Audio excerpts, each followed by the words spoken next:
سلام تماشابینان گرامی، خلاصه خبرهای مهم سیام ماه تاجیکستان و منطقه را از پایگاه خبری بامداد برایتان پیشکش میکنیم. شروع میکنیم از یک نگاه کوتاه به سرخط خبر مهم روز در این برنامه. اسدالله ولیزاده امیدوار است که دادگاه موی را از خمیر جدا میکند.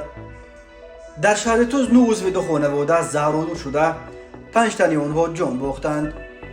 هلاکت 6 نفر در یک صدمه در درواز. عاقبت‌های جنگ اوکراین تا امروز 10,000 کشته و زخمی، 100 شهر به خاک یکسان. 3 زمین لرزه در یک شبانه روز در بدخشان. 3 نابالغ در یاون و قبادیان و لوکن غرق شدند. و اکنون تفصیلات خبرها.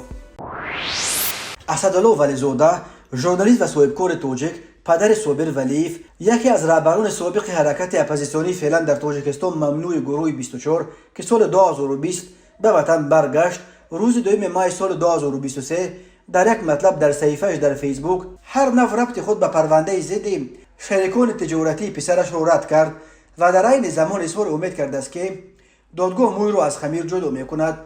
اسدالله ولیزاده می‌نویسد: سوگند به خدا و به ایمان و وجدان و شأن و شرف انسانیم در مسئله محکمه دادگاهی شریکان پسرم ولیف صابر چنین اظهار می‌دارم: کسی را با نام سلیم بای که پدر ترسون بوده است نمی‌شناسم و هیچگاه معامله‌ای نداشتم. یگان وقت و هیچ مقامات و نهاد در رابطه با این قضیه تفتیشاتی مرا دعوت نکردند و بیانات ندادم. در گذشته نیز هیچ معلومات به یگان نهاد نداشتم که چی میگوید و چی مینویسد پروایی ندارم، چون که این قضیه ساخته‌کاری است. دیر یا زود حقیقت روی آب میبراید. عمر دروغ کوتاه است. این مطلب در پاسخ به یک گزارش مفصل در پایگاه اپوزیسیونی اصلاح است که در آن گفته می شود صابر ولیف بعد زندانی شدن حاجی ترسون، مالک شرکت خوشنود که او را به کار گرفته بود، دارایی‌های این شرکت به مبلغ بیش از $1 میلیون از جمله سوپرمارکت فیض رسول را به فروش زده و پولش را تصرف کرده است. اصلاح نوشت هرچند صابر ولیف تن و بازپرسی شد ولی 4 کارمندش در حبسند. اسدالله ولیزاده گفته است واقعا پسرش در آزادی است ولی بررسی قضیه در محکمه ادامه دارد. هرچند از جزئیات قضیه آگاه نیستم ولی نقطه‌های آورده شده در صحیفه به نام اصلاح واهمه و مبالغه بوده. باوری ندارم که واقعیت چنین باشد. پدر صابر ولیف از همه خواست به هر گونه گزارش‌های ناسنجیده و غرضناک و شبهه‌ناک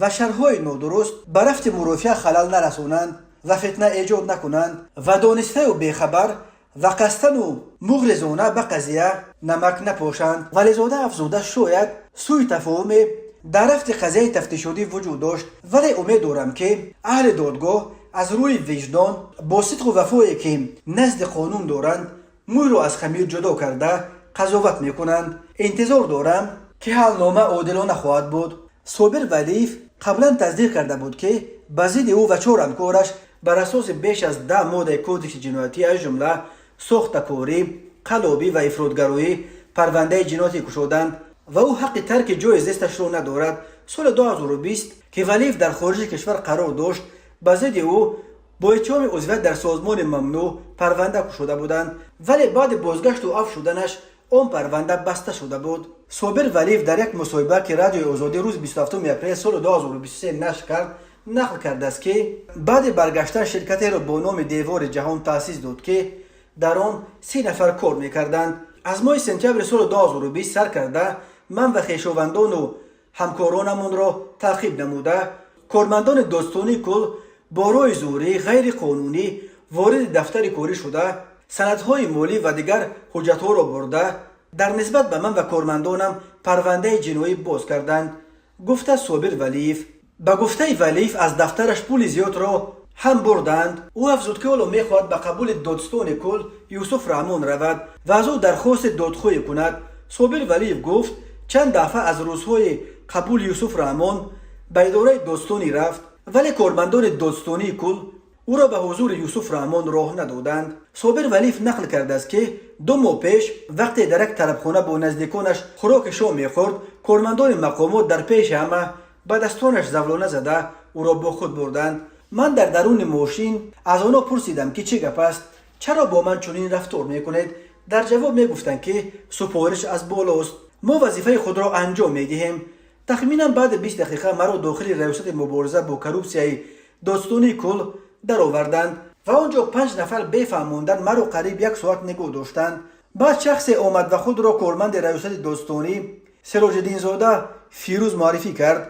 او سند را به من برای شناسایی پیشنهاد کرد که در آن نسبت به من با ماده 307 تندگرایی، 179 تروریسم و باز بیش از 10 ماده های دیگر پرونده جنایتی موجود بوده است. از من خواستند که امضای خود را در پروتکل بازداشت گذارم، لیکن من از امضا گذاشتن دست کشیدم.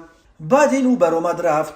روز دیگر تقریبا ساعت 15:00 نزد من کارمندان دادستانی علی مردان گلچهره و مفتش وزارت کارهای داخلی خالف محمد صدیق آمده خواستند پرسش گذرانند از سببی که خالف از بردن تفتیش پرونده‌ای که با ماده 340 سال 2020 آغاز شده بود دور کرده شده بود. من خواستم که او در پرسش اشتراک نماید، در حالی که این همه هیچ اساسی ندارد و اینجا هدف نهان است.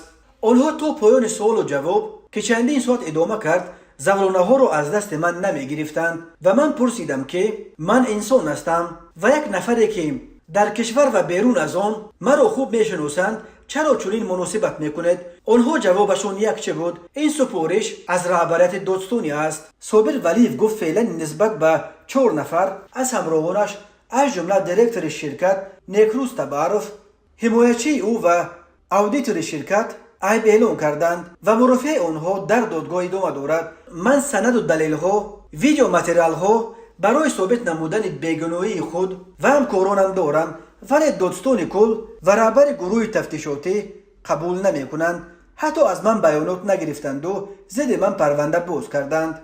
صابر ولیف پسر اسدالله ولیف اساسگزار خبرگزاری بعداً برمخورده میزان و نامزد سابق به وکیل پارلمان در انتخابات سال 2000 می باشد.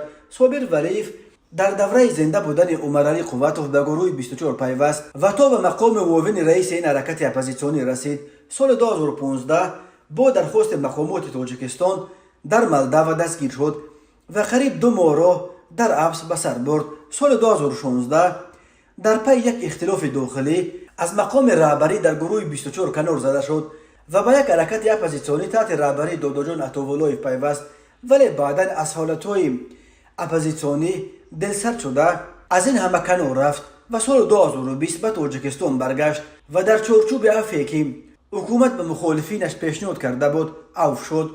گفته می شد که صابر ولیف در مکتب رقم 53 در مرکز دوشنبه یک مدت با رستم امامعلی و شاروخ سعیدزاده در یک صنف تحصیل کرده است و بازگشت و عفو او با مساعدت همصنفان سابقش صورت گرفته است. اصلاح در گزارشش مورد تعقیب قرار گرفتن صابر ولیف را به اختلاف در داخل دایره های حاکم در تاجیکستان ربط داده سنگ از جانب دادستانی کل به پلیس رستم امامعلی و شاروخ سعیدزاده نامیده است. تا کجا واقعیت داشتن این فرضیه هنوز تحقیق می‌طلبد، ولی پدر صابر ولیف اسدالله ولیف نیز در صحبت با آزادی از آن گله کرده است که دایره های در حکومت نمیخواهند یکدیگر فهمی باشد.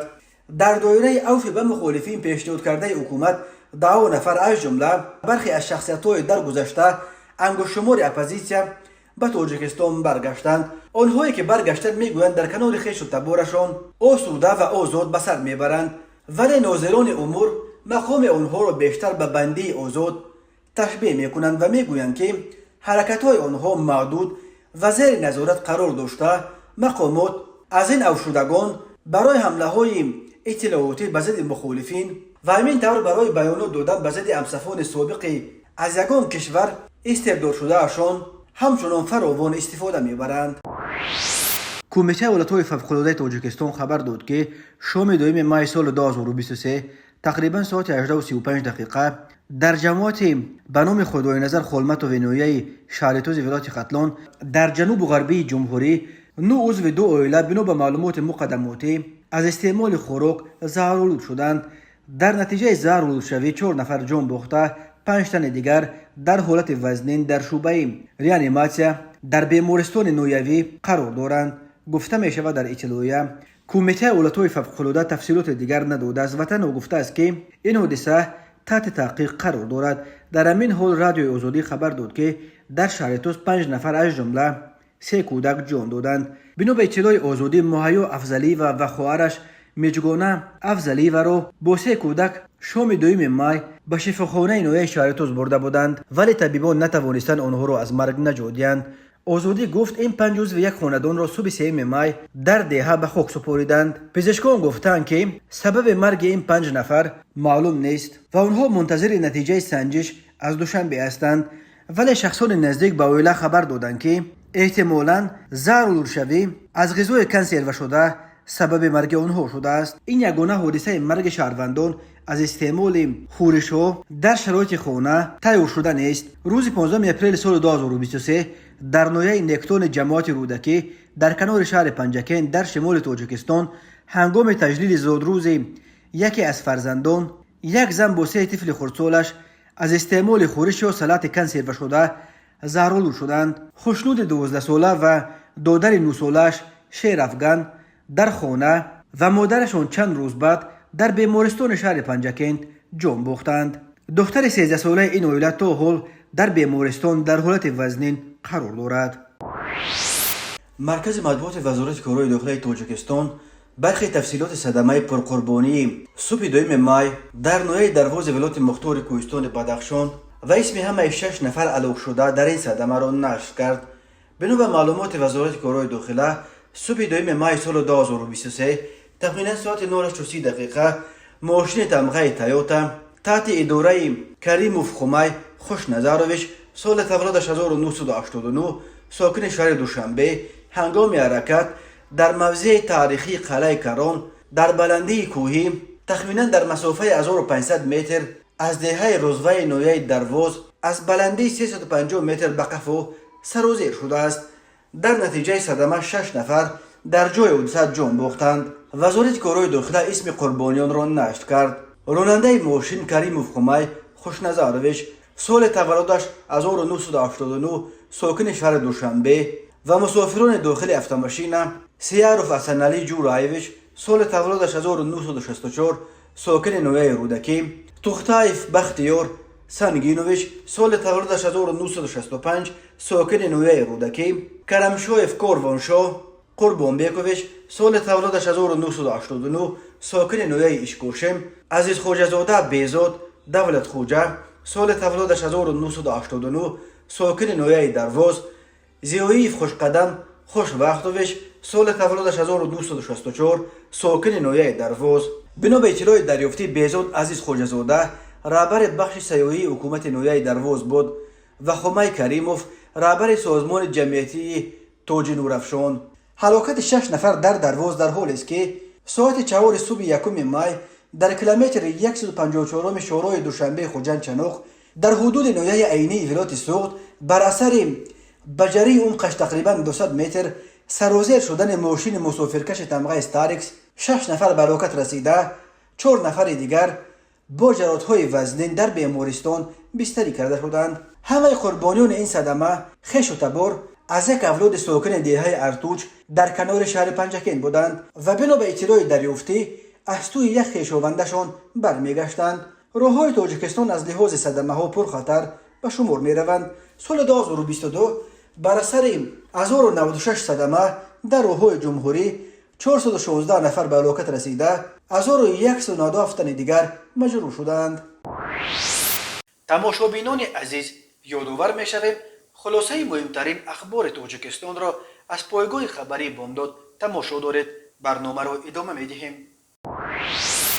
وقتی 24 فوریه سال 2022 پرزیدنت روسیه ولادیمیر پوتین برای حمله به اوکراین فرمان داد، بسیاری‌ها حداقل در جبهه طرفداران روسیه مطمئن بودند که به قولشان دومین ارتش قوی‌ترین دنیا کار اوکراین را در بین چند روز یا حد اکثر در چند هفته یا چندین ماه تمام خواهد کرد. حالا در جبهه طرفداران اوکراین بسیاری‌ها امید دارند که عکس‌العمل ارتش اوکراین سرزمین‌های اشغال شده این کشور را حتی نیم جزیره کریم را از دست روسیه آزاد خواهد کرد. اما طور معلومات حادثات نشان می‌دهد جنگ کینو نیست که در بین چندین ساعت به فایده این یا آن طرف حل و فصل شود. جنگ یک کار خیلی پرخرج و گرانبها، طولانی و گاه به نظر حتی بیست و به آخر و متاسفانه ماجرای خیلی پرقربانی و خرابه‌آور است که مثلش را در جنگ اوکراین که 15 ماه باز ادامه دارد میبینیم. ارتش روسیه که باز تشبث و پیشرفت را در جبهه جنگ از دست داده و طوری به نظر میرسد برای مدت طولانی در بطلق جنگ اوکراین در مانده است و تلفاتش به ده ها هزار میرسد.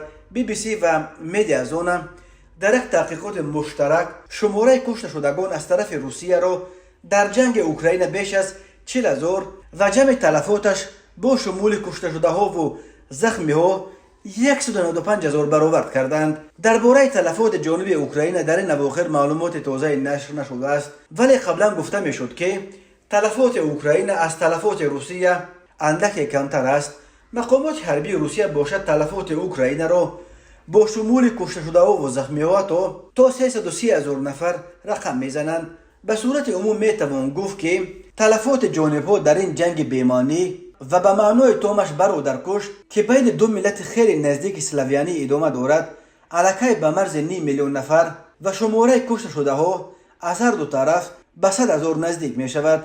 این جنگ روسیه به ضد اوکراین را به یکی از پرتلفاترین جنگ های عصر 21 تبدیل می دهد. اوکراین بار آخر ماه دکبر سال 2022 از کشته شدن 13,000 سرباز خود خبر داده بود. بعد آن یگان نهاد اوکراین از تلفات جانب خود معلومات نو نشر نکرده است.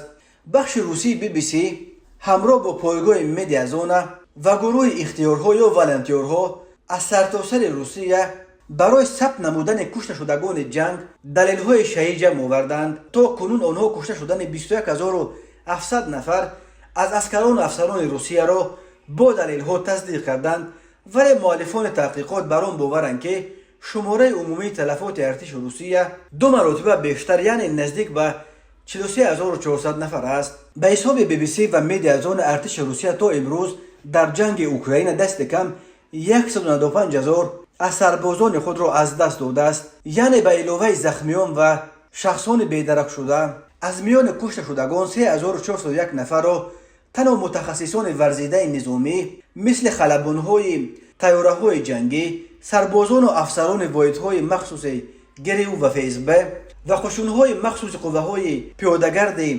بحری یا مورپخ و غیره تشکیل می‌دهد که برای تربیت هر کدام اشونی سربازان از 5 تا 10 سال و میلیون‌ها دلار صرف شدند. روسیه در اول جنگ از نیروهای هوایی خود خیلی خوب استفاده نموده عمق شهرهای اوکراین را بمباران نمود. همچنین طیاره‌های جنگی این کشور در خط جبهه نیز فعالانه اشتراک نموده تلفات زیادی را به ارتش اوکراین رسانیدند که باعث عقب نشینی آنها گردید و در نتیجه به ارتش روسیه میسر گردید که مساحت زیادی را اشغال نماید. ولی برابر پیدا شدن سلاح زمانوی هوایی اوکراین در نزد خط جبهه باعث سقوط کردن مقدار زیادی طیاره‌ها و چرخبال‌های نظامی روسیه شد. گفته می شود در دوام 14 ماه جنگ 139 خلبان نظامی روس کشته شدند. بنا به معلومات منبع اکثریت کشته شدگان در خط جبهه یعنی 60% از حساب موبیلیزاسیون شده ها بودند. اخیراً جان کیربی سخنگوی پنتاگون خبر داد که تنها در 5 ماه اخیر در جنگ برای شهر بخموت ارتش روسیه 100,000 نفر از نیروهایش را از دست داد که از آن 20,000 نفر کشته شدند و نصف زیاد این تلفات به باوری استخباراتی امریکا از حساب زرخریدان واگنر تشکیل می‌دهد. آمار اخیر از سوی پنتاگون در حال نشر شد که روز 29 اپریل سال 2023 رهبر شبکه واگنر یوگنی پریگوژن به سرگئی شویگو وزیر مدافع روسیه تهدید کرد که در حالت ندادن سلاح ضروری به زرخریدان واگنر این گروه مجبور است از بخموت عقب نشینی کند. بنا به گفته پریگوژن اگر حالت همین طور ادامه یابد خطر از بین رفتن واگنر از احتمال دور نیست. کمیته حالتهای فوق‌العاده تاجیکستان درباره یافت شدن جسدهای 2 کودک 8 و 7 ساله غرق شده در ناحیه‌های قبادیان و یاوان و ادامه جستجوی جسد نورس 14 ساله‌ای که در لیوکان غرق شده است خبر داد. از جمله روز 2 ماه سال 2023 بنا به اجرای قسم نوبرداری ریاست حالتهای فوق‌العاده ولایت ختلان یک نورس 14 ساله از دهانه ناحیه یاوان هنگام دستشویی به کانال بین دهه‌های وحدت و حیات نو افتاده غرق شده است. جستجوی جسد این نورس ادامه دارد. روز 2 ماه ساعت 15:10 نجات بخشان در نتیجه عملیات جستجویی جسد یک کودک 7 ساله از دهه عربخانه جماعت به نام ناصر خسرو نوحه قبادیان را از کانال بیرون آورده به مقام سپردند. این کودک روز 3 اپریل غرق شده بود و جسدش را بعد 3 روز جستجو 3 کیلومتر پایین‌تر از جای غرق شدهش پیدا کردند. همچنین روز 2 مای در کانال دهه ایشون قشلاق جماعت گلستان در کنار شهر لیوکند جسد کودک 8 ساله را پیدا کردند که هنوز 2 هفته پیش روز 20 اپریل ساعت 19:00 از خانه برآمده بی‌درک شده بود. در پی این حادثه ناخوش کمیته بار دیگر از شهروندان خواست که کودکان نابالغ خود را بی نظارت نگذارند. کمیته گفت حتی چند لحظه بی نظارت ماندن کودکان به خصوص در ساحل کول و دریاها میتواند به فاجعه بیانجامد. بنا به آمار کمیته حالتهای فوق‌العاده سال 2022 در تاجیکستان دست کم 160 نفر در کول و دریاها غرق شدند. بیش از نصف آنها را کودکان از جمله 80 نفرشان را نابالغان زیر سن 17 تشکیل میدهند. کمیته حالتهای فوق‌العاده تاجیکستان با تکیه به معلومات مرکز زلزله‌نگاری جمهوری خبر داد که روز 2 مای سال 2023 ساعت 15:31 به وقت محلی در قلمرو تاجیکستان زمین لرزه رخ داده است. گفته می شود مرکز آفات طبیعی در 293 کیلومتری جنوب و شرق شهر دوشنبه و 58 کیلومتری غرب شهر خوروغ در قلمرو ولایت بدخشان افغانستان جایگیر شده. شدت زمین لرزه در مرکزش 5 بال و در خوروغ 3 بال را تشکیل داده است. کمیته حالتهای فوق‌العاده گفت خوشبختانه این آفت طبیعی یگان خسارات و تلفات به جا نگذاشته است. در همین حال پایگاه‌های بین المللی زلزله‌نگاری خبر دادند که صبح 3 مای سال 2023 در ناحیه جرم و اشکاشم ولایت بدخشان افغانستان در نزدیکی مرز این کشور با تاجیکستان با 2 زمین لرزه شدتشان 4.2 و 4.4 بال ثبت شده است. تاجیکستان در یک منطقه زلزله‌خیز قاره آسیا جایگیر شده هر سال در قلمروش صدها زمین جنبی ثبت می شود. بر اثر زمین لرزه شب 23 مارس سال 2023 که مرکزش در اطراف دهه پلدارک ناحیه کوهستان مشجع بود، در مجموع 368 خانه از جمله در ناحیه کوهستان مشجع 318 خانه، در ناحیه رشت 32 خانه و در ناحیه نورآباد 17 خانه ضرر دیدند. با شعبه وزارت کارهای داخله در ناحیه دنقره با عریضه زن 39 ساله ساکن ناحیه یووان مراجعت نموده است که شب 2 مای سال 2023 تخمینا ساعت‌های 05:00 هنگام در باغ مرکزی همین ناحیه قرار داشتنش 4 نفر شخصان نامعلوم، 1 نفرشون زن و 3 نفرشون مرد به نزدش آمده او را مورد لطکوب قرار داده برای زورآوری 590 سامانه‌اش را تصرف نموده از جای حادثه غیب زدند. هنگام گذراندن چاره‌بینی‌های اپراتیوی جستجویی از جانب کارمندان میلیسیا معاین کرده شد که جنایت مذکور را نابالغان 15، 11 و دخترچه 16 ساله ساکنان ناحیه مذکور با همراهی سفربک نام شخص صادر نمودند. اوید به این حادثه تفتیشاتی ادامه دارد. پرونده جنایتی با ماده 244 قسم 2 کدکس جنایتی جمهوری تاجیکستان نسبت جوان 24 ساله ساکن شهر خوجند آغاز کرده شده است. نام برده 22 اپریل سال 2023 تخمینا ساعت 23:00 از خزینه گاز اویل واقع در ناحیه باباجان غفوروف 16100 سامانی را تصرف نموده از جای حادثه غیب زده است. از روی حادثه مذکور تفتیشاتی ادامه دارد. به شعبه وزارت کارهای داخله در شهر وحدت عریضه مرد 41 ساله ساکن شهر مذکور وارد گردیده است که ماه مارس سال 2022 مرد 61 ساله ساکن همین شهر با راه فریب به باوریش در آمده خودش را مهندس زمینساز معرفی کرده برای تیار نمودن حجت‌های زمین نزد اولگی از او 50,000 سامانی گرفته، اما وعده‌اش را اجرا نکرد و تا حال مبلغش را برنگردانیده است. اوید به این حادثه تفتیشاتی ادامه دارد. تماشابینان عزیز و گرامی، این بود مرور به خلاصه چند خبر مهم امروز تاجیکستان. خبر و گزارش‌های بیشتر از تاجیکستان و درباره تاجیکستان و اطراف آن را در سامانه پایگاه خبری بامداد در این نشانه پیگیری نمایید: www.bomdad.com. خوش باشید.